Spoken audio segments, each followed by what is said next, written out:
Bonjour, moi c'est Rose Fée, un instant cœur à cœur aujourd'hui pour te dire, aimer n'est pas une faiblesse. On a souvent tendance à penser que l'amour en fait, eh bien, ça nous fait montrer nos failles, nos faiblesses et que l'autre est là simplement pour les utiliser.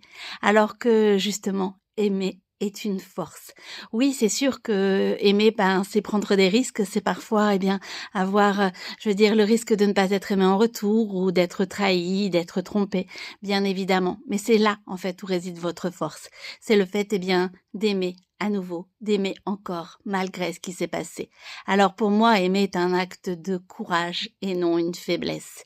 Aimer, c'est donner à l'autre, en fait, ce que l'on a dans le cœur. C'est notre cœur qui vibre pour une personne et c'est lui donner, en fait, tout l'amour que l'on a.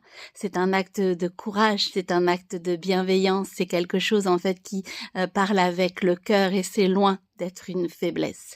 Bien sûr, aimer ne veut pas signifier tout accepter.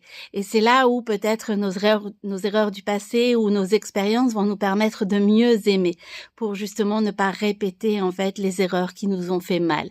Aimer, ce n'est pas tout accepter de l'autre. Aimer, c'est aussi poser ses limites. Aimer, c'est comprendre ce que l'on aime, ce que l'on attend, ce que l'on ne veut plus.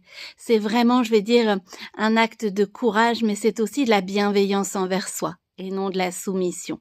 Et c'est justement à travers nos erreurs du passé, à travers nos expériences parfois douloureuses, que l'on peut aimer au fur et à mesure mieux, malgré nos peurs, malgré nos doutes, malgré nos incertitudes.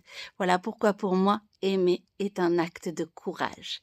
Alors aujourd'hui, comme pour tous les autres jours de l'année 2026, dis-toi qu'aimer n'est pas une faiblesse.